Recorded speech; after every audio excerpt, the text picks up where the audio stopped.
In this video, I'm going to show you how to upload images in Google AI mode. So if you want to use an image with the AI mode, you can simply click plus on the left hand side. And here you'll find the option to upload a file or image. So click an image here and you can upload whatever. And what I'm going to do, I'm going to find an image, for example, that I would like to ask.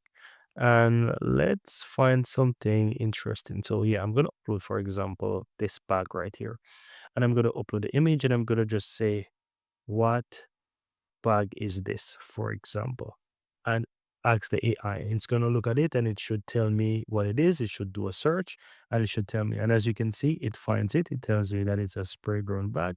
And yeah, I can go on and on and on and find more details about this. So I'm going to say, for example, can you find me shopping websites